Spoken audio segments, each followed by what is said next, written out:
Thanks for being here. Subscribe to Cheating Stories Best, so you don't miss new stories. The husband is a secret agent, and the wife in the meantime is engaged. Today's story has a similar plot. Enjoy watching it. I'm a CSI agent, and I'd like to talk about one of my cases. For those who don't know, CSI stands for Crime Scene Investigation. Our agents are usually the second to arrive on the scene, immediately after the police or sheriffs have completed their initial investigation. It's our turn to start collecting evidence to help as much as possible. We try to prove innocence or guilt based on the evidence. My name is Jim Lee, and I usually work with Bobby. Her real name is Roberta, but she prefers to be called Bobby by her colleagues. She is a very attractive woman, but when it comes to work, she is completely focused on business. We were in the office when the call came. 2 people were shot to death in a motel room. The suspect was found at the crime scene with a gun in his hands. Bobby and I headed to the motel. It looked like this was going to be one of the easy ones. It's not every day that a suspect is standing there holding a murder weapon when the police arrive. When we arrived, we spoke to the lead officer. He told us that they had received a call about a shooting. When they arrived, they entered the room. The door was unlocked and ajar. There was a white woman lying on the bed with a black man on top of her. The officer also told us that the suspected shooter was standing there with a gun in his hand and dropped it when they entered the room. He looked at the officers and said he didn't do it. He didn't say anything else. He was shocked and confused. Of course, they did the standard handcuff procedure and read him his rights. He refused to talk. While we were talking, another officer led the suspect out of the room in handcuffs. I looked up and saw that it was my friend Mark. He saw me and said, "Jim, I didn't do it. I didn't do it." My stomach dropped. We went to high school together. The last time I saw Mark, he was saying that he seemed headed for divorce if he didn't kill her first. Now, he won't have to worry about divorce.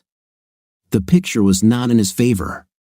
Maybe he was going crazy and had an attack of amnesia. I don't know, but I hope the evidence will tell us the truth. He's at a crime scene, gun in hand, his wife in bed with another man. God, how could he deny all this? Perhaps he was counting on an insanity defense. Bobby and I began our task of gathering information. We finished collecting evidence and went outside to inspect the place. We followed procedure and looked for witnesses, tire tracks, and anything else that could help us. While we were inside, we found a camera on the floor by the bed and took it with us. Mark's car was towed to our garage. We called the prison and said that we wanted to check all of Mark's belongings for signs of gunshots. 3 shots at point-blank range should have left marks. I got a call from the lead officer who said Mark kept saying he didn't do it and that I was the only one he wanted to tell his story to. Damn, I didn't want to get involved in this story. All the evidence pointed to Mark, my old friend. What the hell was I supposed to do? I agreed to listen to his story. I did tell him that all his statements would be recorded. I still have a responsibility to do my job right. I also told him that I always go by the evidence, and right now the evidence is not in his favor. But I will remain neutral until all the evidence is taken into account. I also warned him that if the case went to trial, I would have to testify about the evidence. This would include everything he tells me now. I asked him if he still wanted me to listen. He replied, "Yes, Jim, I trust you to make the right decision," and began to tell his story. I turned on the recorder and sat back in my chair, listening. I didn't know what to do. I had caught Susan cheating on me over and over again, and now I was trying to figure out how to respond. We hadn't gotten along for a long time. We were married for 5 years before problems started. We have 2 children, Mark J. and Kayla. As you know, Jim, Susan and I got married right after high school. I started working in one of the local factories, and she got a job with her father in the insurance company. Her father is rich, but not crazy rich. He is famous in our area and has great influence. He didn't like Susan dating me in school because I was a popular jock, but of course, he told everyone I was dating his daughter. As luck would have it, I broke my leg in the last football game of my senior year. Chances for a scholarship were gone. I wasn't smart enough for an academic scholarship, so college was out. My parents wanted to try to pay for my education, but I told them not to spend the money. I didn't even know what I wanted. After finishing school and my leg healing, my father got me a job in a factory. The work was hard but well paid. I have tried my best since my father got me into this position. He just died last year, and I miss him very much. He was too kind and died too young. Of course, after Susan's father found out that I wouldn't continue my education, he told Susan that he didn't want her to date me. But then she got pregnant, and he was furious, but there was little he could do. Susan and I got married before she started to noticeably show. Her father wanted her to wear a white dress, of course. When the child was born, everyone understood that the baby was born 3 months early. We were happy, got a small place to live, and settled down. Of course, Susan's father and I never got along. I wasn't good enough for his precious little girl. We moved on, and life seemed good. We had arguments like all couples, but her parents always intervened. She said she wanted to work and not stay home with the children. She began working for her father as a secretary in his agency. My mom looked after the children. Susan hadn't even been working for 3 months when her personal life began to decline sharply. She was always too tired or not feeling well. One morning, she was getting dressed and put on a short skirt. She wasn't wearing underwear. "What the hell is going on?" I asked. She didn't look worried at all.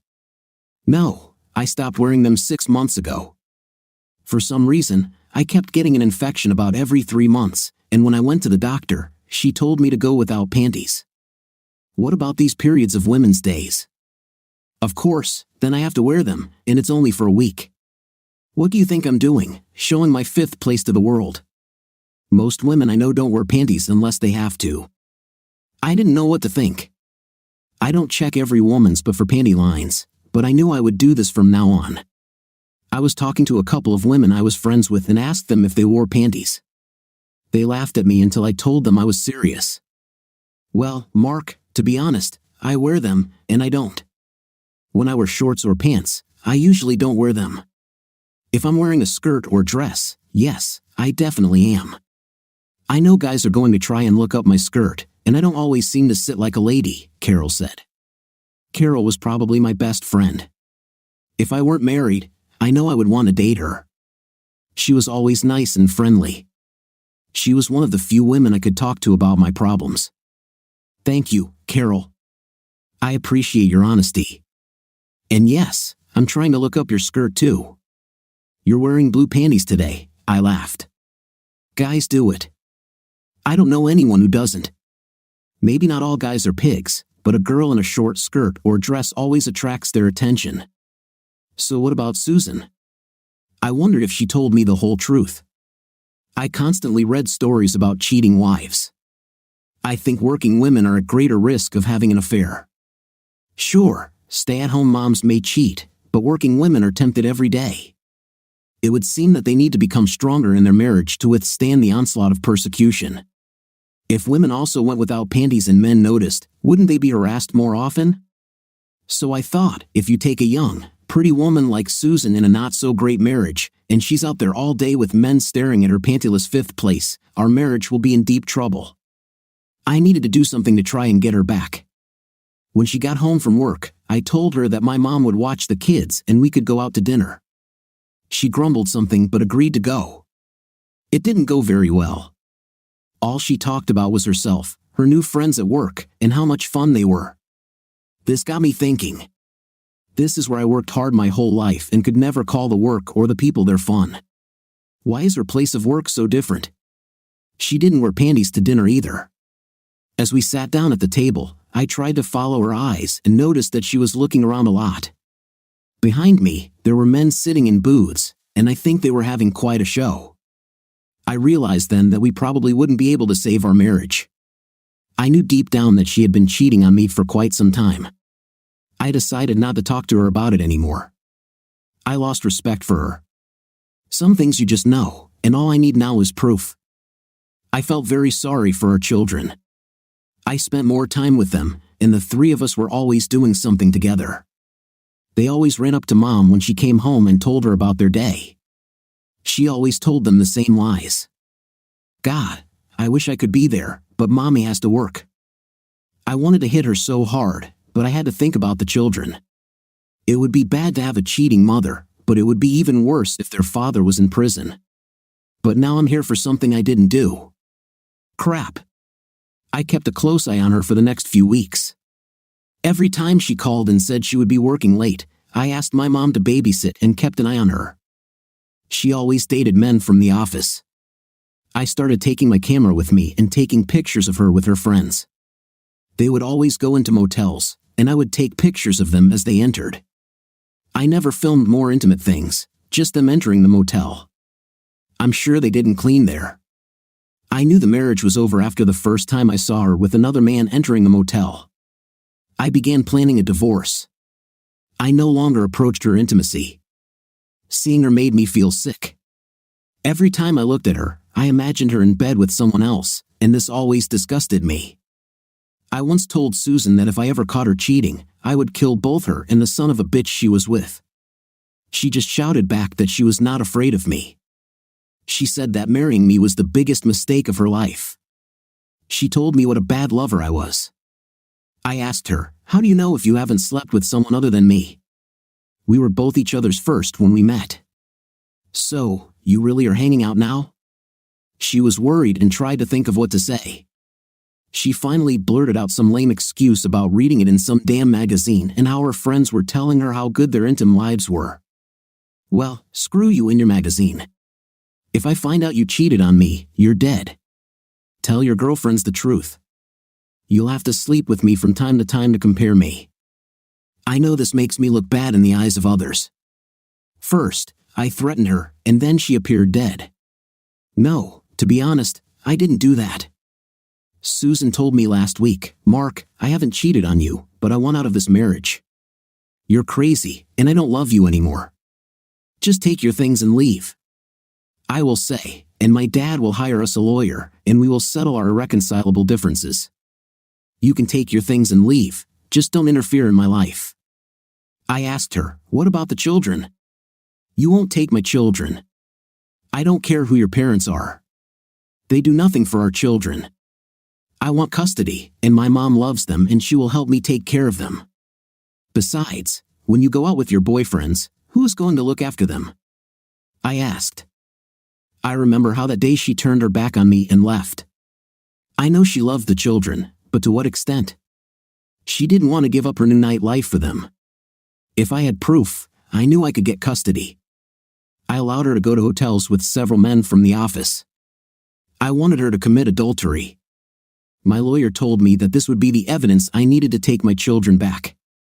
No court would award her children or alimony with such evidence. Yesterday, when I came home, I heard her talking on the phone to her boyfriend. She didn't know I was there, so I just listened. She mentioned the time in the motel. So, I left the house and came back through the front door, making noise so she could hear me. When I walked in, she quickly hung up. I asked her who she was talking to, and she said her mother. I already knew it was a lie. I decided that I would follow her, go to the motel, break into the room, and take the photos I needed. I would take them to my lawyer and file for divorce. After Susan left the house dressed like a woman of easy virtue, I took our 2 small children to their mother and asked her to leave them for the night. After I burst into the motel room, I thought there would be a fight and one of us wouldn't be coming home tonight, so I asked my mother to keep the children out of danger.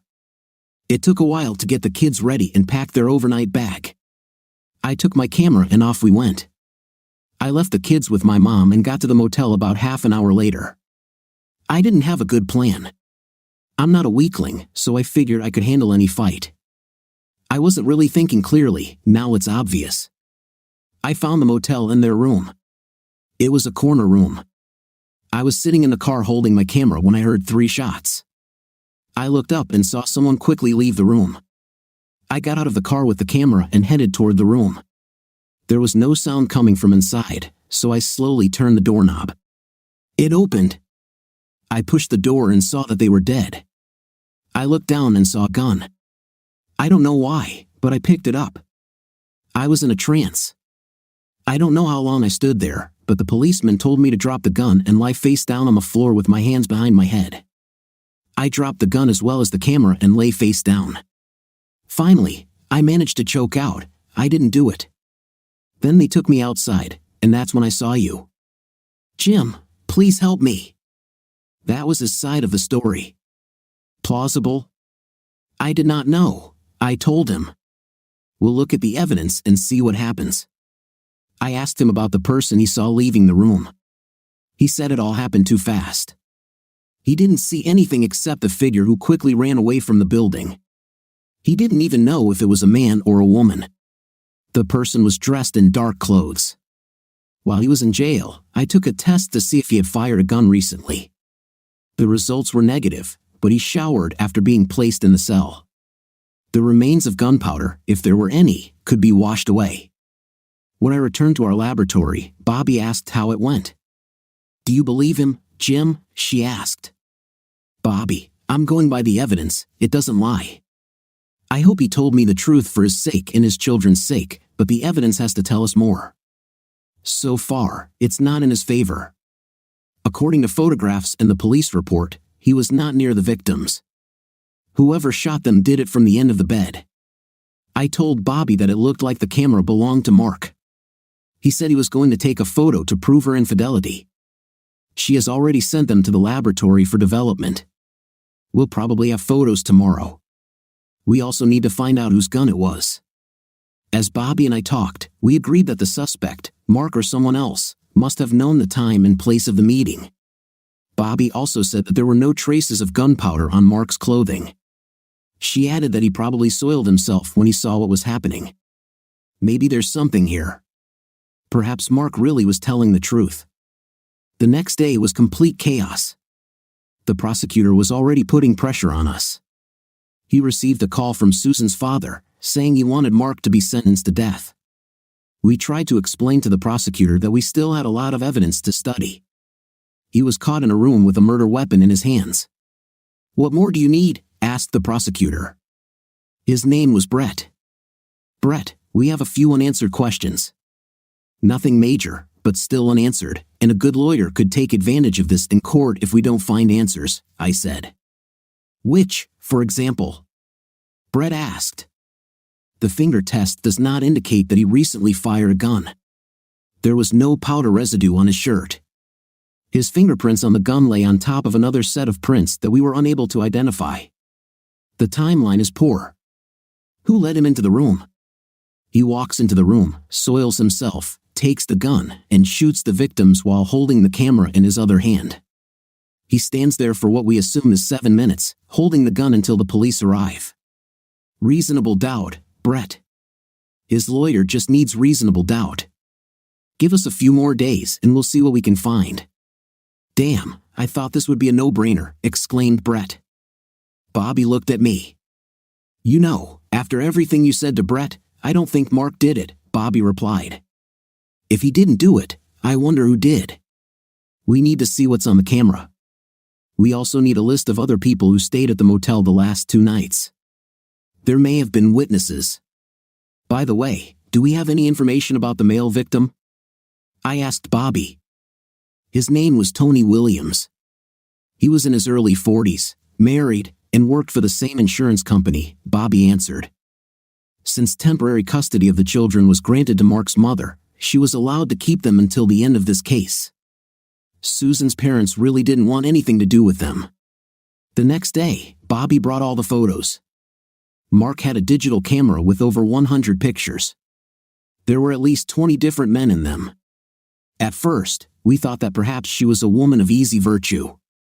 Eventually, we realized that she just liked having an intim with different men. All the photos were of different men. It's surprising that Mark didn't lose his temper. He later told us that he thought about the children to keep his sanity. We went to the insurance company where Susan worked. Many of the men in the photographs worked there. Mary Brandt met us. She was a receptionist in her 40s, dressed too provocatively for an insurance office but very attractive for her age. She called Mr. Davis, Susan's father, who tried to tell us that we were wasting our time. "We already have a killer, and we need to go after him," he said. We asked Mr. Davis to speak with us privately. He led us into his office and we sat down. "What the hell is going on?" asked Mr. Davis. "Sir, there is a small chance that Mark might not be the killer. We need to close a few doors before pressing charges. We have photographs of your daughter with other men. Unfortunately, we need to talk to them, and many of them work here," I answered. "You have your damn killer," he shouted at me. I pulled out some photos of his daughter with several men from the agency entering hotel rooms. "Now, Mr. Davis, I didn't want to bring this up, but we have more pictures of your daughter with other men. I can't believe this happened in front of my eyes. My own daughter. These idiots will pay. Mr. Davis, we need to talk to these men. What you do after this is none of our business, but we need to talk to everyone." Mr. Davis called his secretary, and she led us into a room where, one after another, 12 different men from the agency entered. They all said pretty much the same thing. Most of them were married or divorced, none were single. It makes you wonder how many divorces could happen because of one woman with an intimate addiction. Why are so many men so weak? Besides, she was the boss's daughter, that in itself made her desirable. One of the answers was very similar to the others. She always showed herself off. What can you do? Some said. Several men denied having a night with her until they were shown photographs of themselves entering a motel with her. The couple even said they would not talk without a lawyer present. We explained that we were just checking information, but if they felt they needed a lawyer, we would agree, but it would be known and perhaps raise a red flag. Most of them talked to us after that. One guy, Bill, was in love with Susan. He wanted her to divorce Mark, and he was going to divorce his wife and marry her. He was very angry when he found out that most of the office had relationships with Susan. When he found out that she was going on a date with Tony, he was furious. He loved her, and she was going to have an intim with a black man. Of course, no one admitted to the shooting. We really thought about Bill. He was almost on the edge. He was definitely on our short list of suspects, including staying with Mark. Of course, they almost all asked if we were going to tell anyone about their actions with Susan. We just told them that we keep it secret, but their boss knows about the situation. We knew that after we left, the office would be a complete mess. We still hadn't found any evidence to justify Mark. In fact, he had even more reasons for revenge.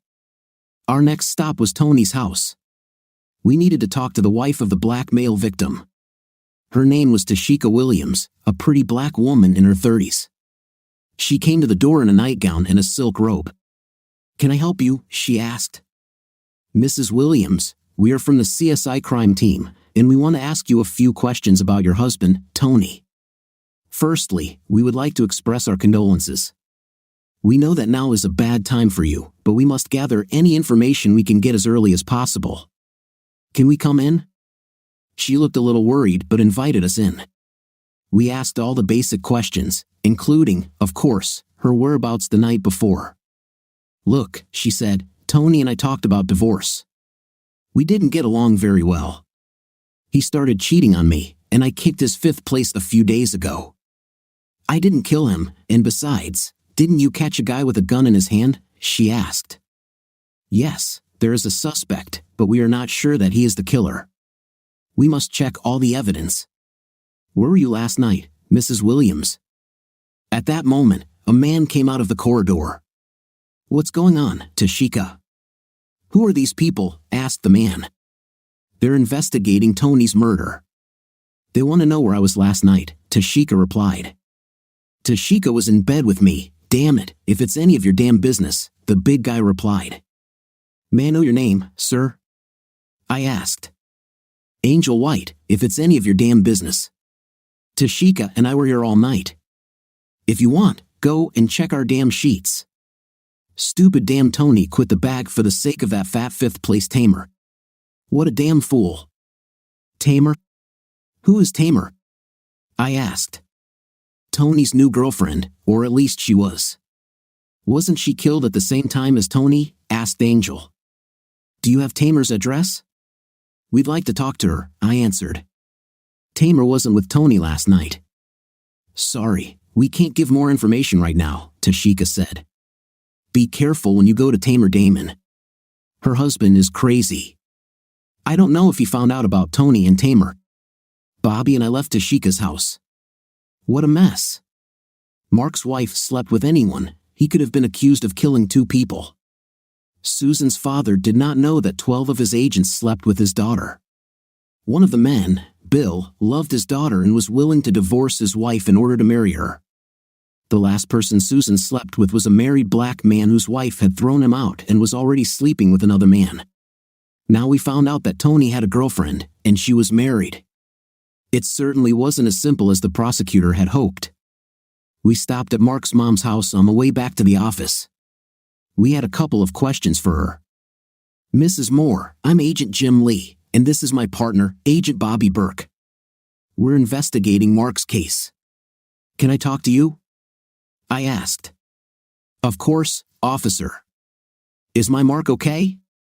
I know he didn't do that terrible thing. He's a good father and was a good husband. He just wanted a good marriage and a happy family. I don't like talking about dead people, but Susan was a bad woman. She had 2 wonderful kids, and she never spent time with them. Oh, sorry, officer, I'm starting to talk and I can't stop. All for the sake of my Mark, she replied. Mrs. Moore, do you know if Mark had a gun? I asked. Yes, he had one. His father gave it to him before he died. He keeps it here in my house. Come, I'll show you. She opened the drawer and revealed a 9mm Luger. She said he kept the bullets in another room because of the children. He sometimes took it to the shooting range. He also had 2 guns that were kept locked in the basement if we wanted to see them. Did you know that he was going to run into Susan that day?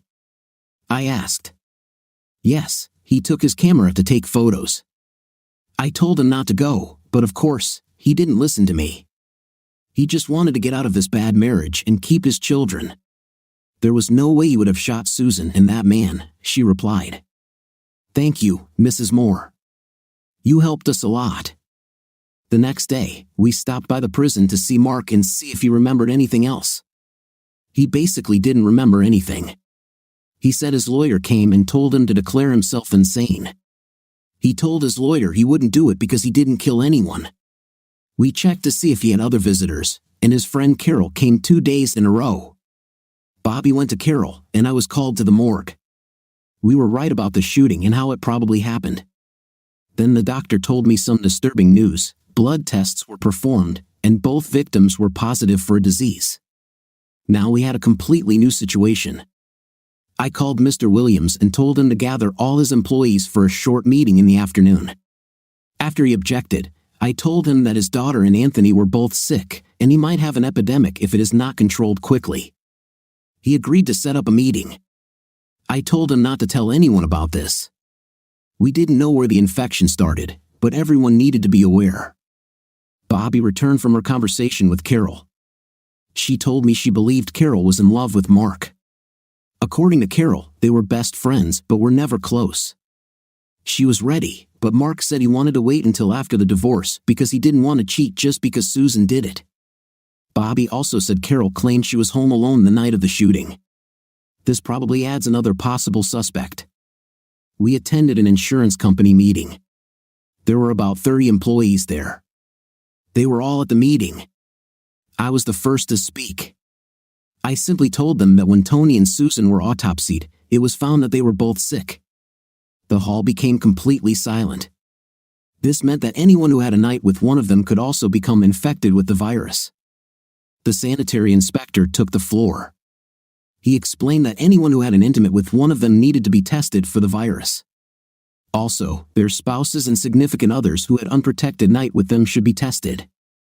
He informed everyone that the results would be confidential. He also told them that even if they had unprotected intimate, it did not automatically mean they had contracted the virus. A representative from the health insurance company said all tests would be covered by their insurance. If someone chose not to get tested at that point, they would not be covered for testing for the next 6 months.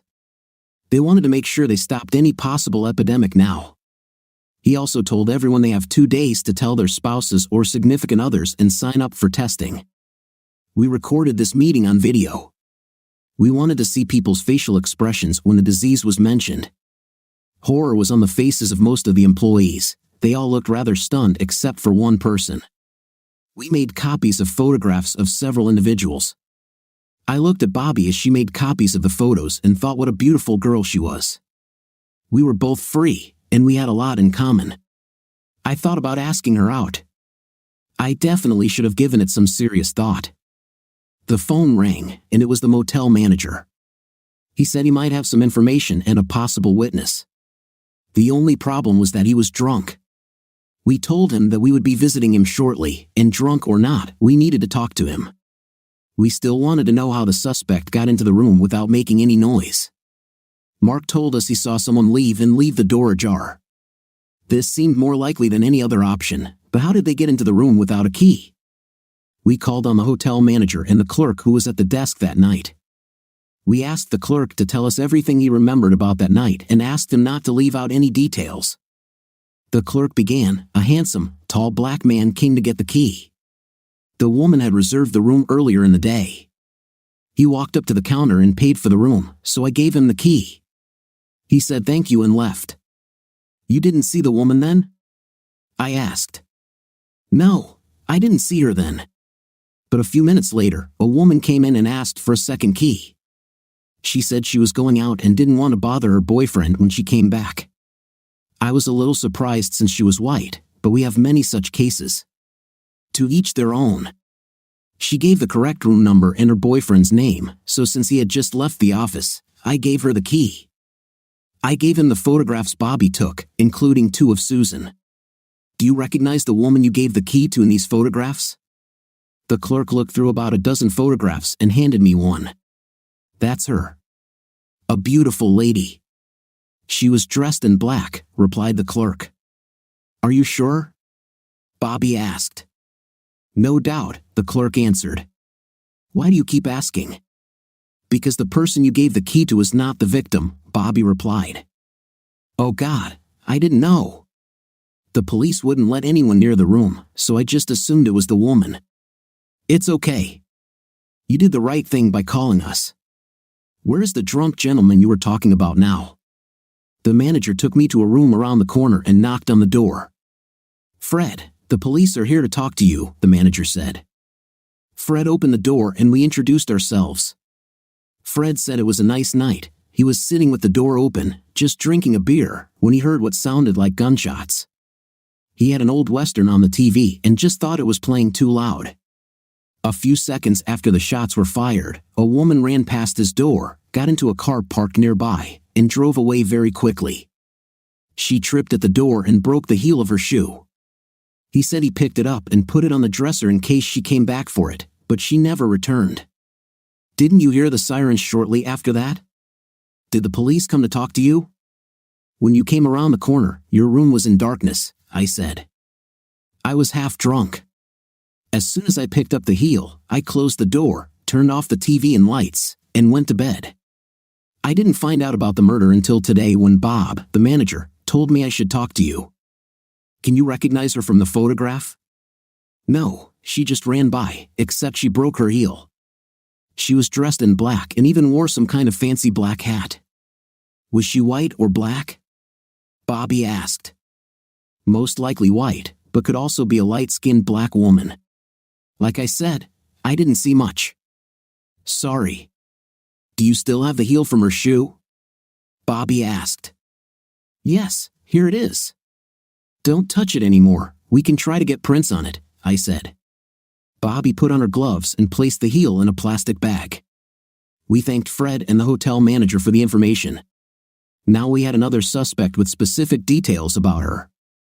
We went back to the office and laboratory to gather all the information and find out who the gun belonged to. Bobby took the heel to the fingerprint lab while I checked the gun's owner's information. The gun was registered to Tony Williams. Now we needed to understand how he was killed with his own gun. Bobby returned with the results of matching the prints on the heel of the shoe. There were 2 sets of prints, one belonged to alcoholic Fred, and the other belonged to our new suspect. We called the judge to prepare a search warrant. While we were waiting for the order from the judge, the prosecutor came in. He said he could hold Mark for another day or press charges against him. We told him to do what he had to do, but we felt there might be a new suspect in custody by morning. Bobby and I went to Mary Brandt's house. I knew it was late, but it couldn't wait. We had 2 sheriff's deputies with us. I knocked on the door, and Mary Brandt looked surprised to see us. "Mrs. Brandt, we have a search warrant for your home," I said. "Why the hell?" "You have your killer." "Why did you get it?" "We have a search warrant for a black dress and a pair of black shoes. Please let us in, or we'll have to arrest you for obstruction." She let us in and sat nervously on the sofa without saying a word. The officers went to her bedroom and brought back 2 black dresses. We didn't know which one she was in that night, so we took both. Bobby came out of the garage and brought out a pair of high heels with one heel missing. She found them in the trash. "Mrs. Brandt, these items will be returned to you as soon as we have completed the necessary tests." "Sorry for the inconvenience, but we needed this information," is a standard phrase we say when we collect evidence. We went back to the lab, and Bobby ran a powder residue test. There were gunpowder marks on the front of one of the dresses, and the heel matched the broken shoe exactly. We were pretty sure we had found our shooter, but why did she do it? The next morning, we went to see Mary Brandt at the agency. We took a uniformed officer with us who would make the arrest. Brett, the prosecutor, wanted to come with us. When we entered the office, Mary looked up, and when she saw us, she became frightened, and tears began to accumulate in her eyes. We asked Mary to come with us for interrogation at the station. Walter Davis came out and asked what we were doing. We explained that we were taking Mary in for questioning and would talk to him later. The deputy handcuffed her, which surprised Mr. Davis, and she was placed in a police car and driven to the police station. I started and read Mary her rights. "Mary, we know you committed the shooting. We have witnesses who saw you, the clerk when you received the key and the man who saw you run from the room moments after the shooting. There are traces of gunpowder on your black dress from the shot. We also have a broken heel of your shoe with your fingerprints on it. We know you killed Susan and Tony, but we'd like to hear your side of the story." Mary realized that she could no longer hide the truth. There was no point in denying it any further. We uncuffed her, and the prosecutor, Bobby, and I listened to her story.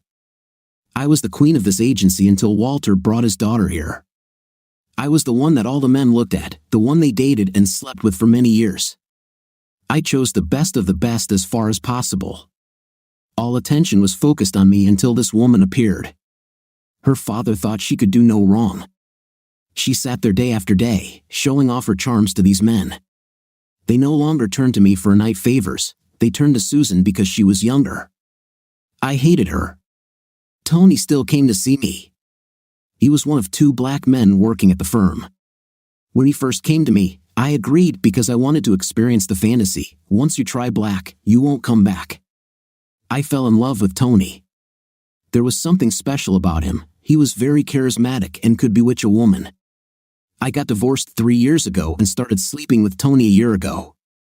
About 3 months ago, he told me that I was the best white woman he had ever been with and was going to divorce his wife and marry me. I was so happy. Finally, I shouldn't have hidden the fact that I had this wonderful black husband. He said the age difference didn't matter. Last week, I developed a rash.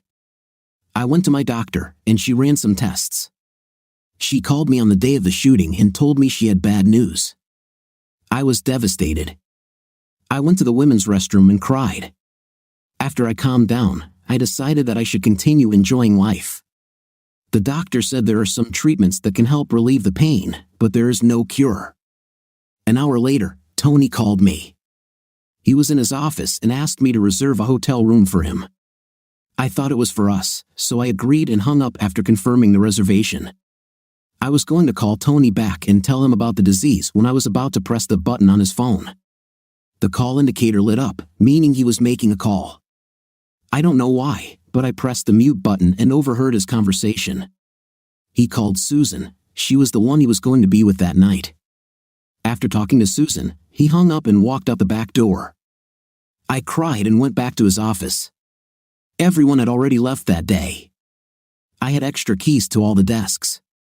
I knew he kept the revolver in the bottom left drawer. I didn't care anymore. I had a terminal illness, and the man I thought loved me was going to sleep with the woman I hated. All I had left was revenge. I knew the motel and the meeting time since I made the reservation myself. I pulled up and saw Susan waiting in the car while Tony got the room key. I was with him often enough to know that he only takes one key. As soon as they entered the room, I went to the front desk and asked for a duplicate key. The clerk was surprised to see a white woman but did not ask questions when he gave me the key. I thanked him and then parked my car on the opposite side of the building. I killed them. I threw the gun and ran out of the room without even closing the door. As I turned the corner to get to my car, my heel got stuck in the grill and broke. I went home, sat down, and fell asleep. I didn't know that the murder had been pinned on Susan's husband, Mark, until the next day. I just decided not to get in touch. May I ask why you suspected me? Mary asked. At the meeting, you were the only one who wasn't surprised by the news. We took a photo of you along with a few others and got lucky. You said you had a night with Walter. Does he know you're infected? I asked. No. I think he should find out now. I think his wife will be surprised too. What's funny is that none of these men used protection. They all seemed like neat men in shirts and ties. It's probably true that you can't judge a book by its cover. Even Walter had an intimate with me without protection. We've been having an intimate for 6 years. I wonder who infected me. I'll probably never know. The prosecutor charged her with 2 counts of first-degree murder. We were doing the paperwork and closing up any loose ends when Bobby looked at me and smiled. What? Why are you smiling like a cat that caught a mouse? I asked. Bobby replied, I was just thinking about how this case could make a good TV show for CSI. No, that will never happen. You need some kind of romantic or love relationship between the main agents, I replied. We could do that, couldn't we? She asked. You mean, would you be willing to go on a date with me, Agent Bobby Burke? All you have to do is ask, Agent Jim Lee, and the answer is yes, she smiled. Mark was released from prison, and Carol was waiting for him. It wasn't easy for the kids for a while, but between Mark's mom and Carol, they should have been okay. Mark and Carol began to meet regularly. They took the children with them whenever they could. Mark's test for the disease came back negative. He admitted to me in private that he and Carol were together. Mary was found guilty of 2 counts of first-degree murder and received 2 life sentences without the possibility of parole. The entire insurance office was in chaos.